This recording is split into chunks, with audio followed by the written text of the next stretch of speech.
യേശു എന്തു ചെയ്യാൻ പോകുന്നെന്ന് യേശു അറിഞ്ഞിരുന്നു. നമ്മുടെ കർത്താവ് യേശു ക്രിസ്തുവും തൻ്റെ ശിഷ്യന്മാർ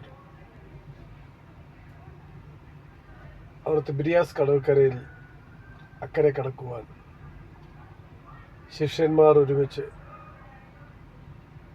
യാത്ര പുറപ്പെട്ടു. എന്നാൽ യേശു അവരോട് കൂടെ ഇല്ലായിരുന്നു. ശിഷ്യന്മാർ തണ്ടു വലിച്ചു. ഒരു കൊടുങ്കാറ്റുണ്ടായി.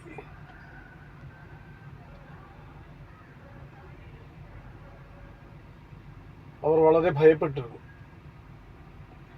എന്നാൽ യേശു ക്രിസ്തു കടലിൻ്റെ മീതെ അവരുടെ അടുക്കൽ നടന്നു ചെന്നു. അവർ വളരെ ഭയപ്പെട്ടു പോയി. എന്നാൽ യേശുവിനെ അവർ പടകിൽ കയറ്റാനായിട്ട് ശ്രമിക്കുമ്പോൾ പടക് അക്കരയ്ക്ക് എത്തിയിരുന്നു. വളരെ ആശ്ചര്യകരമായ അത്ഭുതകരമായ ഒരു പ്രവൃത്തിയാണ് ശിഷ്യന്മാർ കാണാനിടയായത്.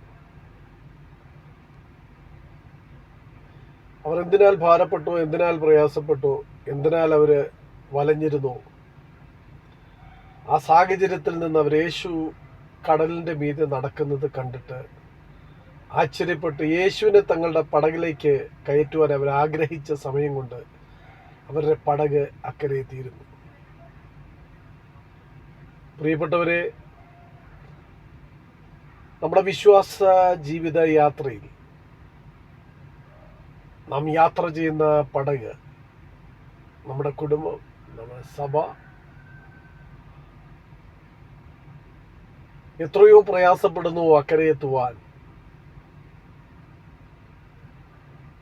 യേശു നമുക്ക് വേണ്ടി ഇറങ്ങി വന്ന് പ്രവർത്തിക്കും. നാം അറിയാതെ അക്കരെ എത്തിയിരിക്കും. യേശുവിൻ്റെ വാക്കുകൾ കേട്ട് നിത്യജീവന് വേണ്ടി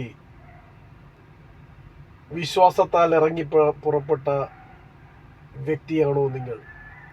കുടുംബമാണോ നിങ്ങൾ? സഭയാണോ നിങ്ങൾ?